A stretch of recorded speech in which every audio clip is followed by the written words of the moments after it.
Vamos dar sequência aos nossos estudos em Gênesis. Convido os irmãos para que abram a Bíblia em Gênesis capítulo 10.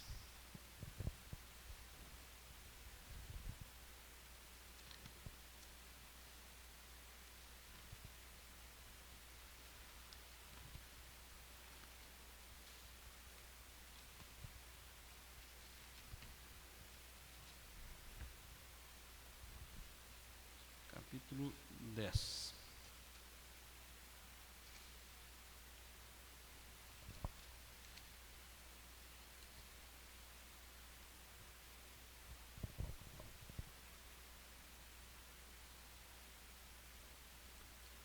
Vamos ler todo esse capítulo.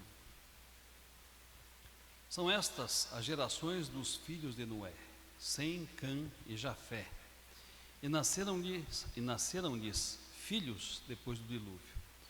Os filhos de Jafé são Gomer, Magog, Madai, Javã, Tubal, Meseque e Tiras.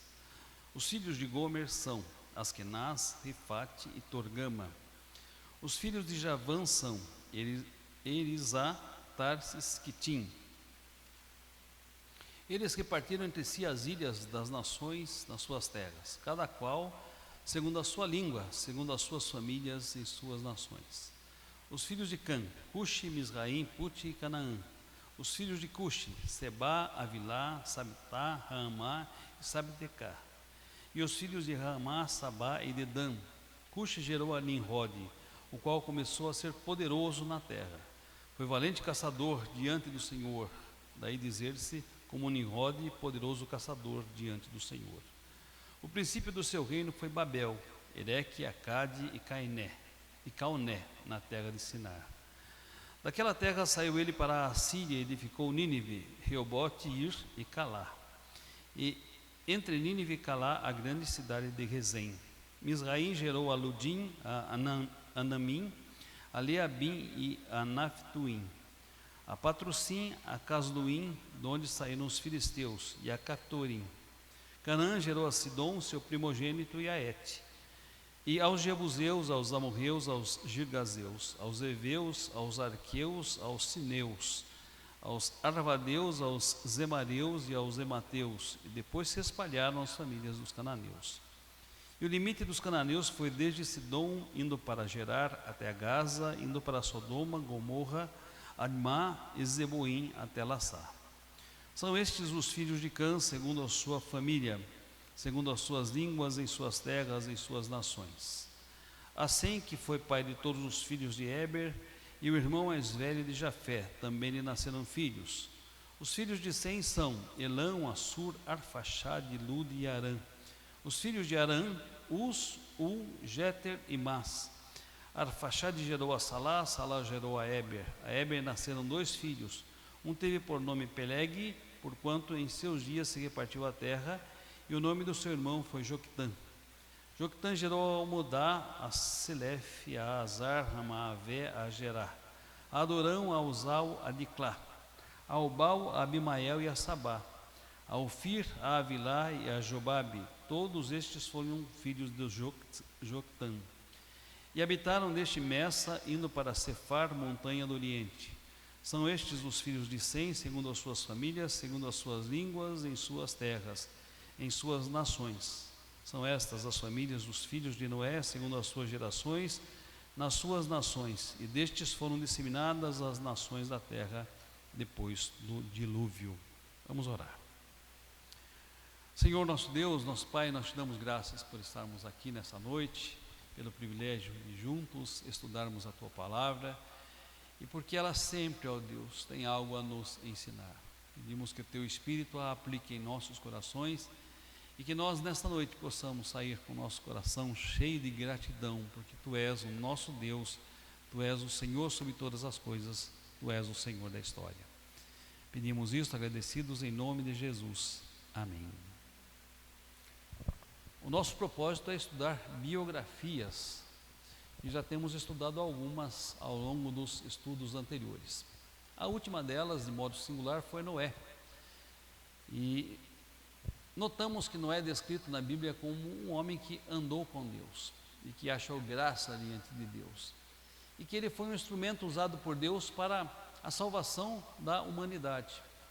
Quando foi convocado por Deus para construir a arca, a estar nela juntamente com sua família e a colocar nela um casal de cada espécie.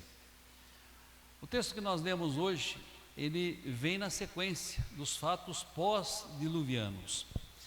E o capítulo 9 vai nos dizer que, ao sair, capítulo 8 vai nos dizer que ao sair da arca, Noé levanta um altar ao Senhor.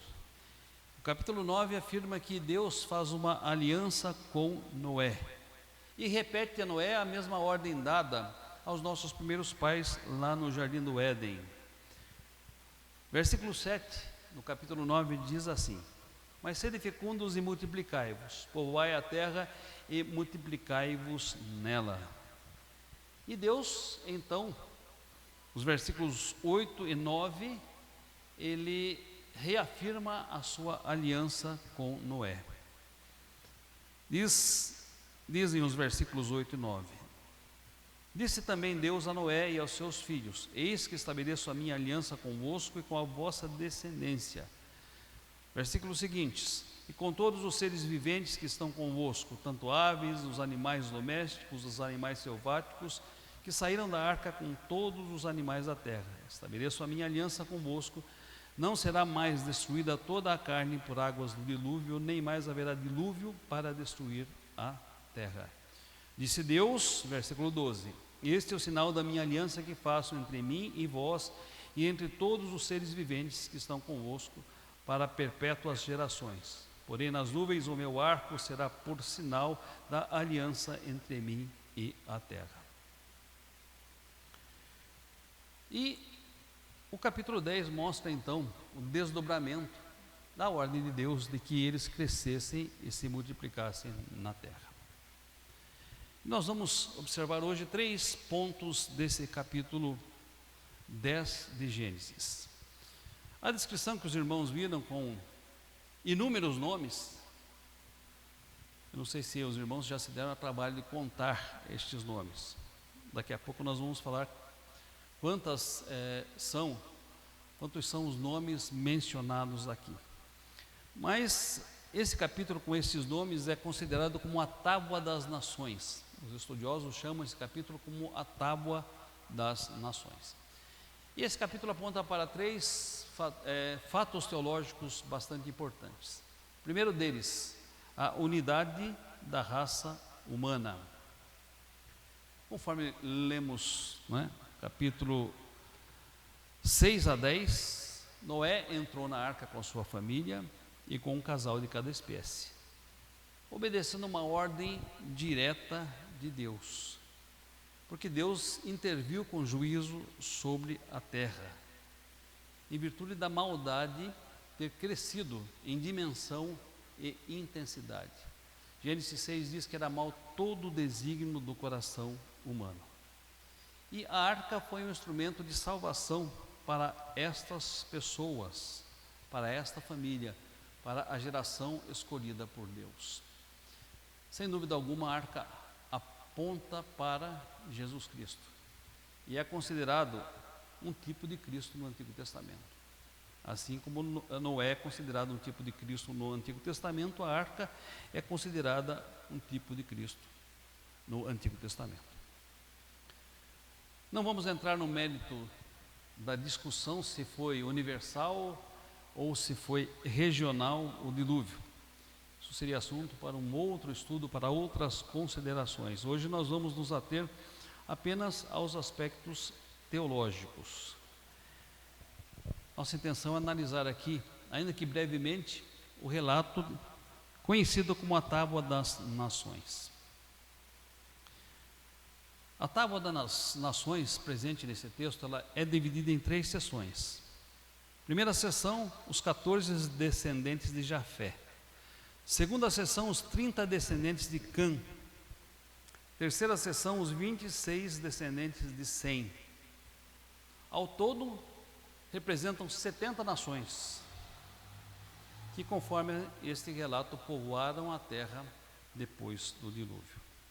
É interessante, o número 70 aparece várias vezes na Bíblia, né? E aqui em Gênesis 10 são 70 nações que estão descritas.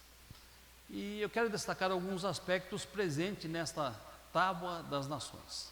O primeiro aspecto é o aspecto biológico. Há uma descrição verbal da genealogia de Noé.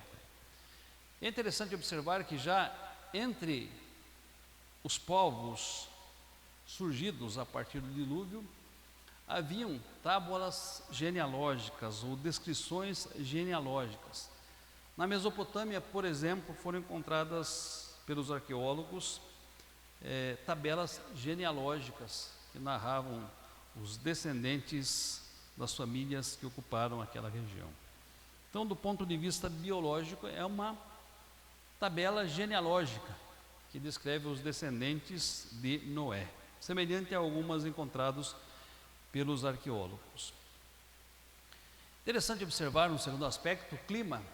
O nome dos filhos de Noé tem significados que remontam ao clima da região ou ao local onde eles se fixaram. Cã, por exemplo, é interpretado como quente. O nome significa isto. E ele classifica os seus descendentes que se fixaram mais próximos à linha do Equador, portanto, uma região de clima quente. Do ponto de vista apologético, o capítulo tem o propósito de lembrar que os hebreus tinham conexões, ainda que distantes, com as principais nações do mundo. Eram todos oriundos de um mesmo tronco, eram todos oriundos de uma mesma família. Do ponto de vista etnológico, ele apresenta um registro completo da humanidade. Do ponto de vista matemático, como nós vimos, apresenta números que são profundamente significativos na Bíblia. 7, 70, são números que aparecem muitas e muitas vezes na palavra de Deus.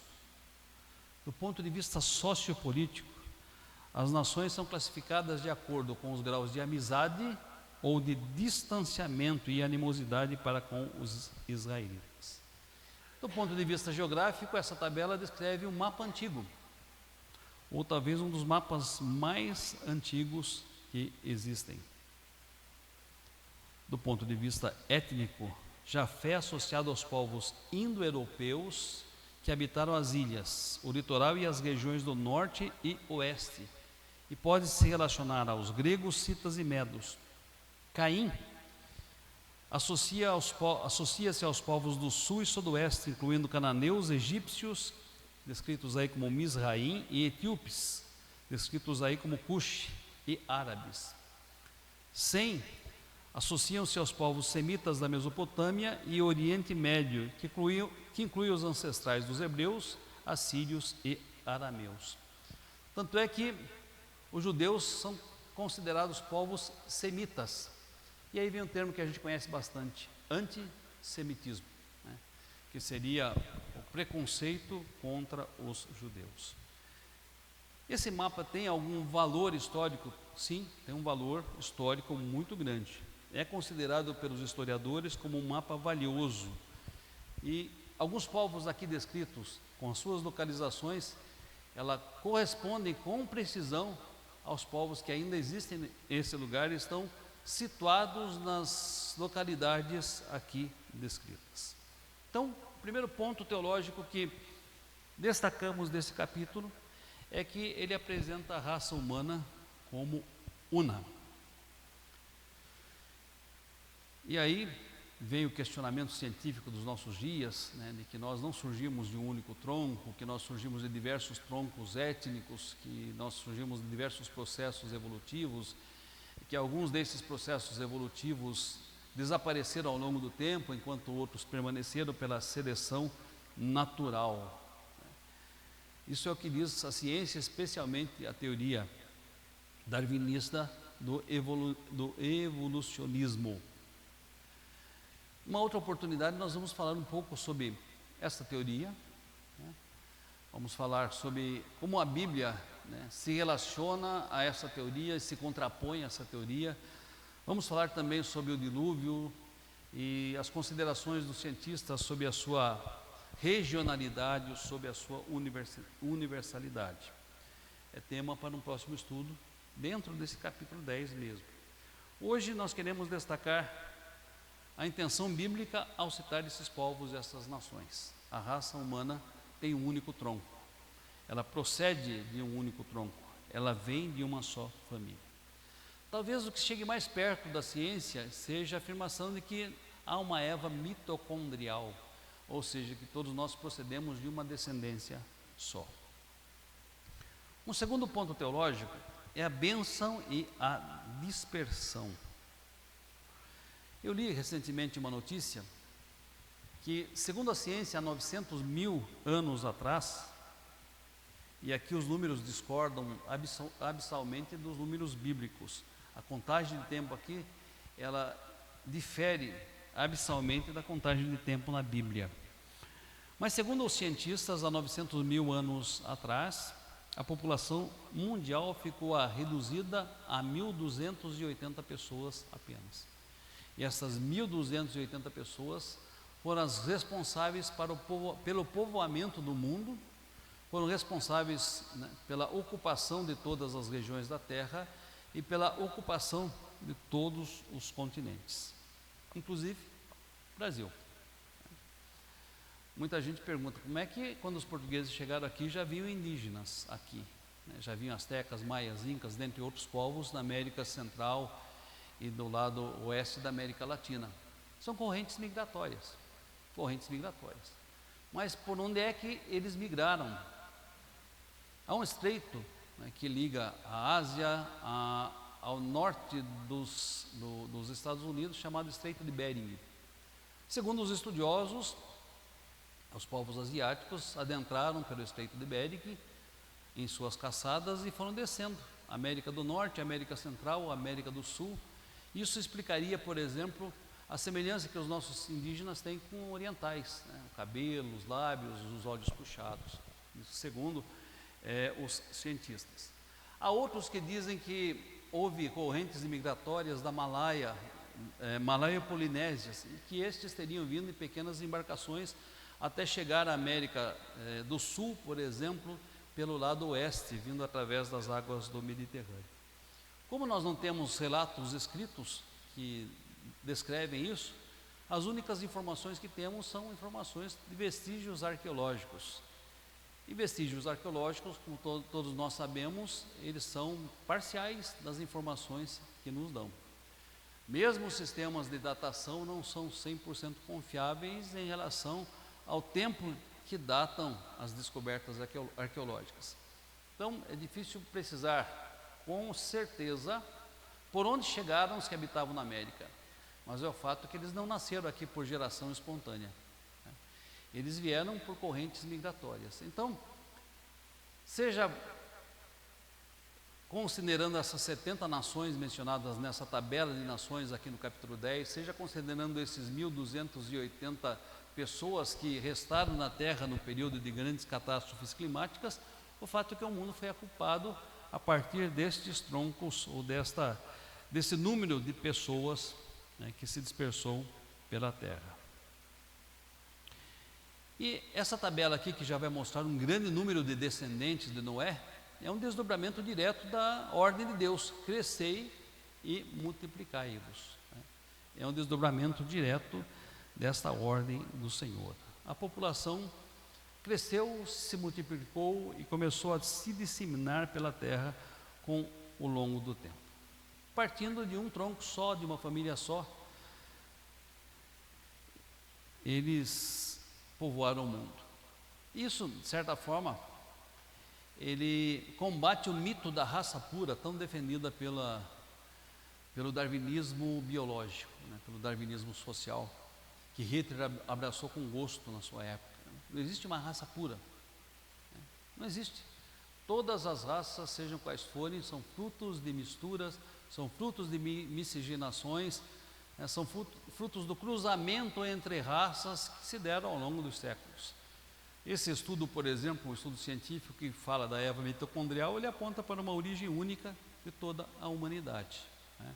É lógico que a descrição científica da Eva mitocondrial, ela não bate com a descrição bíblica, que fala de Adão e Eva e que fala da dispersão dos filhos de Noé. E não estamos tentando conciliar ciência e religião. Mas, por outro lado, não podemos dizer que religião e ciência não podem encontrar-se dentro de um consenso. Se nós olharmos para a Bíblia sem preconceito, e se a ciência olhar para a Bíblia sem preconceito, ela vai ver que existem muitos pontos em comum entre o que se descobriu até agora e aquilo que a Bíblia afirma. Mas e a questão de datação e a questão de tempo? É uma questão bastante discutida. Os calendários não são homogêneos desde que surgiu a Terra. Há inúmeros calendários, há inúmeros diferentes calendários e há contagens do tempo que são completamente diferentes entre os povos. Então, não precisamos nos ocupar se são dias literais, se são anos literais, se são eras literais. Basta entendermos que é Deus agindo através do tempo. É interessante pensar, a bênção de Deus esteve sobre os filhos de Noé. E nos filhos de Noé surgiram 70 nações que ocuparam o mundo. Mas, com o crescimento destas nações, e o texto vai falar que alguns aqui se tornaram poderosos sobre a terra, vão surgir as primeiras civilizações, as primeiras cidades. E com as primeiras cidades, há os primeiros projetos de poder. Pessoas que, baseados na evolução científica da sua época, acabaram buscando glória, poder, realizações em seus projetos humanos. Mais à frente nós vamos ver, no capítulo 11, a Torre de Babel. O que foi a Torre de Babel? Foi um projeto humano de poder, através do qual queriam demonstrar a sua arrogância, a sua soberba, e através do qual queriam chegar aos céus. Se os irmãos lerem a descrição da Torre de Babel no capítulo 11, vão perceber que eles disseram: eia, vamos queimar tijolos, vamos calafetar betumes, vamos nos fixar aqui na terra para que não sejamos mais espalhados, vamos construir uma cidade e vamos construir uma torre que se achegue aos céus. Ponto curioso, os irmãos já perceberam que países prósperos hoje disputam na construção de edifícios, cada qual querendo construir o edifício mais alto do mundo. Os edifícios ainda são um símbolo de poder, um símbolo de realização, de status, um símbolo de glória. Tanto é que quando as torres gêmeas foram atacadas, elas representavam muito mais do que 2 prédios. É lógico que aquilo foi uma catástrofe que matou centenas e centenas de pessoas, mas o ataque das torres gêmeas representava um ataque ao controle e à sede de poder dos Estados Unidos. Ele era um ataque a um símbolo do capitalismo, um símbolo da glória deste país. Então foi muito mais do que algo físico, material e de perdas humanas. Foi algo simbólico, um ataque ao poder, ou ao centro do poder capitalista comercial dos Estados Unidos. E esse projeto de poder que começou lá no Gênesis, lá quando Caim construiu uma cidade a quem deu o nome de Enoque, lá quando os descendentes de Noé construíram uma cidade e uma torre a quem chamaram de Babel, continuam até os nossos dias. E aí o que vem? Vem o ato judicial de Deus de novo. O que Deus faz? Deus vem e confunde a linguagem das pessoas, de tal forma que elas não conseguem dar sequência ao seu projeto de poder, ao seu projeto político, social. E tendo as suas línguas confundidas, eles já não se entendiam entre si e se dispersam sobre a face da terra. Notem que o confundir a linguagens pode ser realmente que as pessoas passaram a ter dialetos diferentes ou até linguagens diferentes. Mas pode ser o fato das pessoas não se entenderem falando uma mesma linguagem. Creio que há uns 30 anos atrás, criou-se o projeto mundial de 10 grandes mercados globais. O Mercosul seria um desses mercados, a União Europeia seria outro, NAFTA seria outro. E qual era o objetivo desses 10 mercados comuns? É que eles reunissem nações e que nessas nações não houvessem barreiras políticas econômicas e comerciais, e que nestes blocos as pessoas pudessem realizar o comércio com uma única moeda, né? E muitos países aderiram a esse projeto, alguns ainda continuam nesse projeto. O Mercosul discute-se até hoje a sua relação com outros blocos comerciais, mas a verdade é que ele não cumpriu o intento dos homens quando os criaram, porque quando os criaram queriam, através desses 10 mercados comuns, unificar o comércio global, né? E talvez colocá-lo sob uma única liderança. Muita gente falou, vem o anticristo aí, né? E 10 comércios globais e uma pessoa mandando, uma só moeda, né? Sem fronteiras territoriais, sem distinções políticas ou nacionais, seria o reino do anticristo, né? Não vou discutir isso, também seria o tema para um outro estudo. Mas muita gente achou, ó, os 10 são evidência. Mas o que nós podemos observar? A linguagem deles se confundiu. Tanto é que eles não prosperaram como queriam que se prosperasse. Não atingiram o objetivo para o qual foram criados, e recentemente, por exemplo, a Inglaterra saiu, né, deste bloco da chamada União Europeia. O Reino Unido, mais precisamente, saiu. Por quê? Porque não concordava com as diretrizes desses blocos. Não sei quantos irmãos assistiram os noticiários ultimamente, mas viram as invasões que estão acontecendo na Espanha? Centenas e centenas e centenas de pessoas marroquinas, né, estão avançando sobre as fronteiras da Espanha, causando uma disfunção política, econômica, social sem precedentes naquele lugar. Assemelham-se às invasões bárbaras que se deram no século IV no Império Romano, né?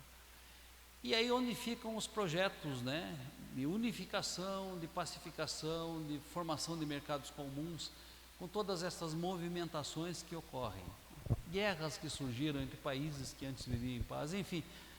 A gente percebe que a linguagem humana ainda continua sendo confundida. As pessoas não conseguem se entender, né, não conseguem entrar em consenso, não conseguem entrar em acordo, né, não conseguem pensar numa pauta única, né, não conseguem se estabelecer, muito menos construir uma torre que se achegue aos céus, né? Então notem, Deus abençoa a terra, fazendo com que ela cresça, se multiplique, a ciência se desenvolva, a produção seja suficiente para atender às necessidades de toda a população, só não atende porque é mal distribuída. Deus abençoa o gênero humano, não só aqueles que reconhecem a Ele, o louvam, o adoram, mas até mesmo aqueles que não o reconhecem, não louvam, não o adoram. Deus é que sustenta todas as coisas pela palavra do seu poder. É perceptível isso na história. Mas Deus também é aquele que confunde as linguagens, para que o homem não dê cabo aos seus intentos e aos seus maus intentos, né, aos seus projetos pessoais de poder, a exaltação da sua própria honra, a exaltação da sua própria glória. Deus é aquele que põe limites, que põe freios à maldade humana. Se a gente percebe isso lá, por exemplo, no livro de Gênesis, se a gente percebe isso lá na Torre de Babel, vamos perceber mais tarde em Sodoma e Gomorra. É evidente que há fatos históricos que se deram ao longo do tempo, porque o dedo de Deus se fez presente, né? O que impediu, por exemplo, que Napoleão dominasse o mundo à sua época? O que impediu, por exemplo, que Hitler levasse a cabo os seus maus intentos? O que impediu que a União Soviética colocasse todos os países do mundo sob o guarda-chuva socialista? Eu não tenho dúvidas, não são conjunturas políticas, não são decisões pessoais de estados nacionais, é o dedo de Deus agindo na história, né? E aí vem o versículo que traz conforto ao nosso coração: como ribeiros de águas, assim é o coração do rei nas mãos do Senhor, este, segundo o seu querer, o inclina para onde quer. Aqueles que muitas vezes se acham tão soberanos a ponto de dizerem como Nabucodonosor: olha as coisas que eu fiz para a minha honra e glória, muitas vezes são confundidos por Deus e se tornam tão irracionais quanto animais. Então, entendamos que a bênção de Deus está presente na terra, sim, mas também o fato de Deus estar agindo para dispersar os maus desígnios do coração humano. Uma terceira verdade: a preparação para o cenário da redenção. Desde o começo do estudo de Gênesis, nós estamos percebendo o quê? A existência de duas linhagens, né? Uma chamada de filhos de Deus e a outra chamada de filhos dos homens. Desde o início do livro de Gênesis, nós percebemos pessoas que estão sendo levantadas por Deus para o adorarem. Vamos relembrar algumas, começando com Adão e Eva. Depois de Adão e Eva, quem veio depois representando a santa semente, os escolhidos de Deus? Oi? Abel. Durou pouco, mas foi Abel, né? Depois de Abel, Caim não. Caim já representa os filhos dos homens, aqueles que desobedeceram a Deus, né? Mas os que obedeceram e invocaram o nome do Senhor. Depois de Abel, Enoque. Depois de Enoque, oi? Faltou da aula. Sete, Enos, Noé, né? Então a Bíblia vai mostrando que há linhagens que, escolhidas por Deus, reconheceram a revelação de Deus, honraram a Deus, edificaram altares ao Senhor, serviram a Deus, né? E foram, acharam graça perante os olhos de Deus. Isso desde o início de Gênesis nós vamos percebendo. Assim como vamos percebendo que há uma geração rebelde, que se distancia de Deus, que se afasta de Deus, que se aliena de Deus, que se afunda em seus pecados, em suas transgressões, que se afunda na maldade, até o livro de Gênesis, né, onde grande parte desse povo foi destruído. Mas depois do livro de Gênesis nós tivemos uma raça então que nunca mais cometeu transgressões, uma raça que não cometeu mais nenhum pecado semelhante aos seus antecessores. Será que a partir dali tudo foi perfeito? Não, né? Não. Por quê? Porque o pecado, né, faz parte da raça humana. Dos 3 filhos de Noé, por exemplo, será que os 3 filhos foram fiéis, íntegros e responderam ao chamado de Deus à obediência? Não também. Então, desta enorme geração que surgiu, outras pessoas se levantaram para adorar a Deus, para servir a Deus, para dar sequência à linhagem da qual viria Jesus, né? A linhagem do pacto, a linhagem da aliança, a linhagem escolhida por Deus, e outros se levantaram também em seu distanciamento, né? Em sua alienação, nos seus pecados, nas suas transgressões. Se o pecado era terrível à época do dilúvio, fica difícil pensar como surgiu Sodoma e Gomorra, que vem depois, e que era uma nação tremendamente iníqua, a tal ponto de Deus destruir, eram nações perversas a tal ponto de Deus destruí-las. Mas note, meus irmãos, uma vez eu li um livro, ele dizia, há um fio dourado, né, um fio condutor que sai lá do Antigo Testamento e que percorre todo o Antigo Testamento e que chega até o Novo Testamento. E esse fio condutor vai mostrando desde o Antigo Testamento Jesus, o Messias. Nós temos personagens que são personagens que apontam para Jesus. No livro de Gênesis nós vamos ter diversos. Nós temos figuras que apontam para Jesus. No livro de Gênesis nós vamos ter diversas figuras. Nós temos símbolos que apontam para Jesus, há diversos símbolos que apontam para Ele. O autor de Hebreus, lá no capítulo 1, versículos 1 a 4, ele faz um resumo desse fio condutor no que diz respeito à revelação. Ele diz, havendo Deus outrora falado aos nossos pais pelos profetas de diversas formas e de diversas maneiras, hoje nos fala pelo Filho, né, que é o resplendor da glória de Deus, a exata expressão do seu ser, que é aquele que fez a purificação dos pecados, que sustenta o universo pela palavra do seu poder e que está à direita de Deus, Pai Todo-Poderoso. Ou seja, está tudo interligado. Em outras palavras, Deus não é só o Senhor da história, Deus faz a história acontecer. Ela cumpre o script divino.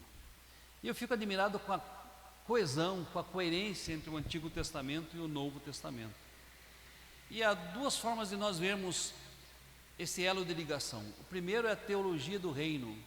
Os irmãos vão perceber que desde o Gênesis até o Apocalipse, o reino de Deus está sendo proclamado, está sendo anunciado, está sendo evidenciado.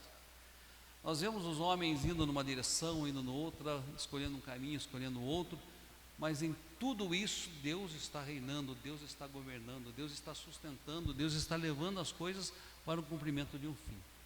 E a outra é a teologia do pacto. Se os irmãos olharem, né, a palavra pacto, ela não aparece só lá com Abraão. Deus já diz aqui, Noé: farei uma aliança com você, farei uma aliança com seus descendentes, farei uma aliança com a terra, com os animais, com as estações, né, com tudo. Nunca mais vai ser destruído, a terra será destruída por águas do dilúvio. Ou seja, existe um pacto que Deus estabelece com o seu povo, né, e que continua até os dias atuais. Para os irmãos terem uma ideia, quando Jesus estabelece a ceia, né, ele diz: este cálice é a nova aliança do meu sangue, né, fazer isso em memória de mim. Então note que outro elo desse fio condutor é o pacto, que vem desde o Antigo Testamento, que perpassa todo o Antigo Testamento e que chega no Novo Testamento. E esse pacto no Novo Testamento, ele é abrangente, porque se estende a todos os povos, a todas as nações. Mas lembrem-se, também o era no Antigo Testamento. É verdade que Israel teve um papel importante, porque foi o povo escolhido para proclamar às nações esse pacto. Mas dizer que outras nações não podiam ser alcançadas por esse pacto e abençoadas por esse pacto, né, é ignorar, por exemplo, o Salmo 117 que nós lemos no início: louvai ao Senhor todos os povos, louvai ao Senhor todos os gentios, porque muito grande é a sua misericórdia e a sua fidelidade para conosco. O convite para adoração não era exclusividade de Israel, era estendido a todos os povos, todas as nações, porque a ideia e o propósito de Deus era abençoar através de Israel todos os povos e todas as nações. No Novo Testamento, nós observamos uma extensão muito maior desse pacto, alcançando os gentios, dos quais nós fazemos parte. Há quem faça um contraste, por exemplo, com a Torre de Babel e o Pentecostes. O que aconteceu na Torre de Babel? As linguagens foram confundidas e os homens se desentenderam. O que aconteceu no Pentecostes? Houve a pregação e todos ouviram na sua própria linguagem, de tal forma que todos os povos puderam reconhecer a Jesus como seu Salvador e como o seu Senhor. Lá em Babel, o princípio do nacionalismo; em Pentecostes, o princípio do universalismo, quer dizer, todas as nações, sem distinção, seriam alcançadas pelo Evangelho de Jesus. Importante dizer, sem distinção, não sem exceção, porque a própria instituição da ceia diz: este é o cálice da nova aliança, meu sangue derramado em favor de muitos, não de todos, de muitos. E eu gosto de olhar para tudo isso e pensar na soberania de Deus, né? Deus que estabeleceu um plano de redenção, e Calvino diz isso: administrou esse plano de redenção em doses homeopáticas, né? Lá no Antigo Testamento, com os sacrifícios, né, com os sacerdotes, depois com os reis, através da nação de Israel, e no Novo Testamento, através de Cristo. Eu sou apaixonado pelo livro de Hebreus. O livro de Hebreus, ele me faz entender a relação perfeita que existe entre o Antigo Testamento e o Novo Testamento, entre as sombras e a realidade, entre os tipos de Cristo e Cristo, que é o antítipo. Então, ler esse livro nos faz entender a história sob a ótica da soberania de Deus. Deus, ao longo da história, fez a história e escolheu uma geração para com ela estabelecer o seu pacto, uma geração para honrá-lo e glorificá-lo. E o fato de fazermos parte disso é a maior bênção de todas, né? Tem lá no capítulo 19 de Êxodo uma afirmação que diz o seguinte: vós me sereis nação santa, reino de sacerdotes, povo de propriedade peculiar. Lá em 1 Pedro, se eu não me engano, ou 2 Pedro, capítulo 2, versículo 9, diz: vós sois raça eleita, geração santa, povo de propriedade exclusiva de Deus. A mesma promessa lá de Êxodo 19 está presente aqui em Pedro, né? Lá, ao povo de Israel, à nação de Israel e aos povos influenciados por ele, que estavam sendo formados, e aqui a todos os povos e a todas as nações. Mas não é sem razão que a gente foi feito povo de Deus, nação santa, propriedade particular do Senhor. Nós somos feitos com que finalidade? E note que a finalidade é a mesma pela qual Deus fez o povo de Israel. Lembra do texto lá de Pedro? E agora eu vou localizar para ver se é capítulo 1 ou 2. Dá o endereço errado, o pessoal não vai chegar no lugar certo, né? Então, mas tá.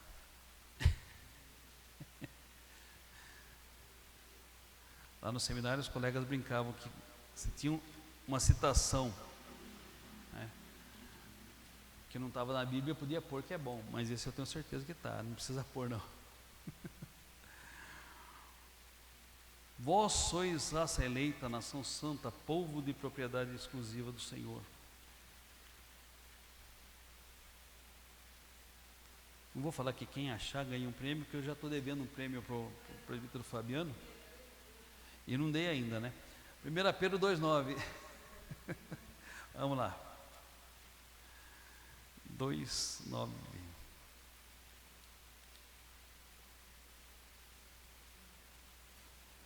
Alguém pode ler, por gentileza? Eu machuquei meu dedo, está difícil folhear a Bíblia. Olha que interessante. Uma aluna veio me comunicar que quebrou um vidro da escola. Eu falei, então, o que vocês fizeram com o vidro? Jogamos no lixo. Eu falei, não, vamos envolver num papelão, vamos botar fita para não machucar a mão do lixeiro, né? Senão vai machucar a mão dele. Aí elas foram lá, pegaram o papelão, trouxeram para eu ajudar a enrolar a fita. Na primeira pegada que eu dei no coisa, furei o dedo no vidro, né? Então, do lixeiro não vai acontecer, mas o meu furou. 1 Pedro 2,9, por gentileza. Vós, porém, sois raça eleita, sacerdócio real, nação santa, povo de propriedade exclusiva de Deus, o fim de proclamardes as virtudes daquele que vos chamou das trevas para a sua maravilhosa luz. Muito bem, essa é a finalidade. Nós que fazemos parte desse processo histórico que começou lá no livro de Gênesis, né, somos raça eleita, nação santa, povo de propriedade exclusiva de Deus. Com que finalidade? Com a finalidade de proclamar as virtudes daquele que nos chamou das trevas para a sua maravilhosa luz. Não era diferente em relação ao povo de Israel. Não era diferente. O povo de Israel também foi chamado com a mesma missão. Vós sereis nação santa, reino de sacerdotes, povo de propriedade exclusiva do Senhor. Por isso que a Bíblia diz que nós somos o Israel de Deus, né? Que tem o mesmo privilégio, mas que tem também a mesma responsabilidade. Notem, o povo de Israel falhou na sua missão, muitas e muitas vezes, né? E nós, como tem sido o cumprimento dessa nossa missão? Temos atendido a esse projeto maravilhoso de Deus para nós, como povo da aliança, povo do pacto, né, como servos do Senhor e do seu reino, proclamar as virtudes daquele que nos chamou das trevas para a maravilhosa luz. Que Deus assim nos use para esse propósito. Alguém gostaria de fazer algum comentário, colaboração?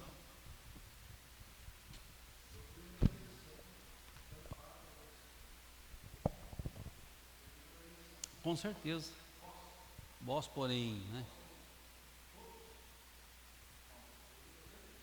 Sim, porque o texto anterior, inclusive, estabelece, né, o fato de muitos, embora tenham conhecimento, não terem recebido, né?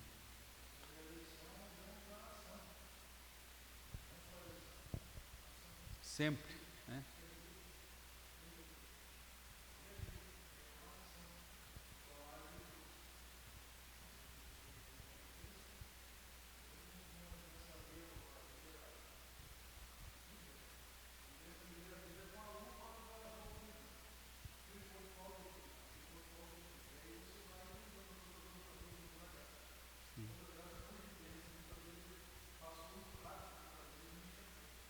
Sim, com certeza. Lição para a próxima quarta-feira, trazer de cor o nome de todas as 70 nações. É brincadeira, não precisa não. Mesmo porque eu também não conseguia fazer isso não, né? Queridos, obrigado pela presença, que Deus abençoe a todos os que aqui estão e que esse resto de semana seja produtivo, seja abençoado e seja abençoador para a vida das pessoas que convivem conosco.